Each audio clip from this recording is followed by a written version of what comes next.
BarenBliss is a highly requested brand for me to try out on this channel. I will be swatching their matte tints and trying out their cushion and powder. First na ito try out ko ay yung mga matte tints nila. So I have yung Full Bloom transfer proof matte tint nila, all the 6 shades. And as usual, I'll be rating the shades from 1 to 5.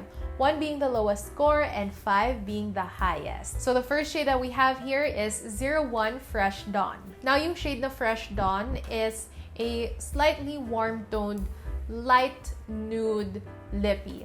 So yung nude lippy na to, actually bagay siya sa akin. Isa ito sa pinaka-favorite ko na lippy sa kanilang collection.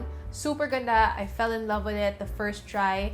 And ma-recommend ko to sa mga kasing kulay ko or lighter. Ito yung kind of nudes na pang mestizas talaga. Sa mga kasing kulay ko, perhaps may tendency siya na mag-wash out because it is a little bit light, but pwede pa siya. Yun, it looks really good on me, so it's 5 siya. The next shade we have is 02 Magical Mimosa. Now, I would say this lippy is more of a peachy nude lippy, but more on the peach or pastel peach side. So if you're a fan of those color schemes and you like wearing mga teal, aquamarine, turquoise, or around in the green, blue-green, pastel green area, then this shade is for you because this will complement that kind of wardrobe color really, really well. Doesn't wash out on my lips.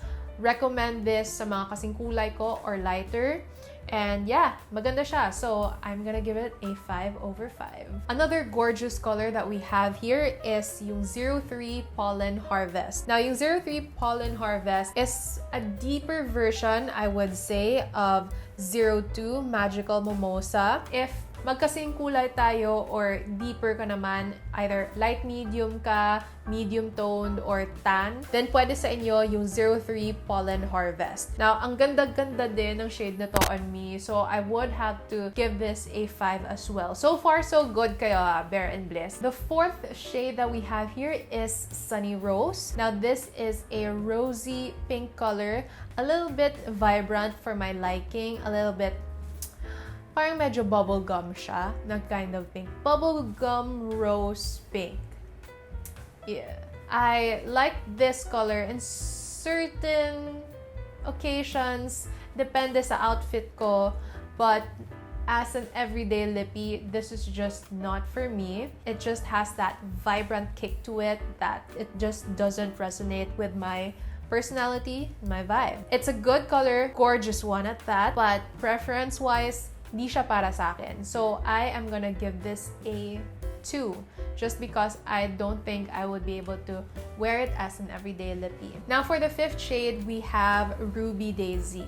Now yung Ruby Daisy kind of reminds me of a hot chili pepper red na kind of color. However, more siya on a muted tone. It's very relaxed, very chill. So bagay ito sa mga wardrobe nyo that leans toward the warm tone din. Ang mga earth tones, browns, then babagay yung shade na Ruby Daisy for that kind of wardrobe styling. But for me, I'm gonna rate this a 3 out of 5 lang, just out of preference. Last but not the least is the shade that I'm wearing right now. This is their 6th and final shade in the collection, and that is Sassy Season. Immediately when I wore this shade, I fell in love with it. Yung shade na Sassy Season is obviously a 5 for me. Super ganda niya. And also, bagay na bagay siya sa blush ko ngayon na medyo may pagka-warm tone din siya. Ayan, if you also are interested to get my blush, I'll also be linking it in the description box below. By the way, yung Full Bloom nila na matte tint costs 399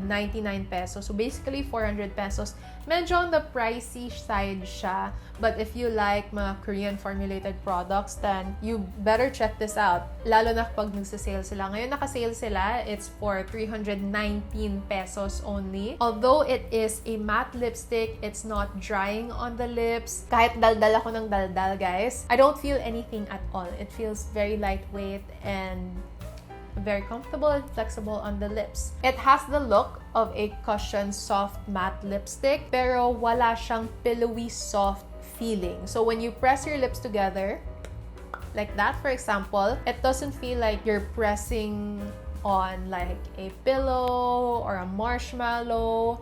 like I would experience for example, sa Vice Cosmetics na Soft Veil Matte Lipstick. Now, let's move on sa mga base products na pinadala nila sa akin. And we have here yung cushion nila. This is their True Beauty Inside cushion. And then we also have yung Fine to Refine Compact Powder nila, which has SPF 25 PA++. Yung shade that I have here that they sent over is 03 Beige Summer Nectar. So first, isuswatch ko siya muna dito just to check. And wow! I like it! I like it. As you can see on the screen, hindi siya grayish tingnan. Ganda niya. And ang bango-bango niya, guys. As in, wala talagang gray cast, white cast. It just looks like my skin.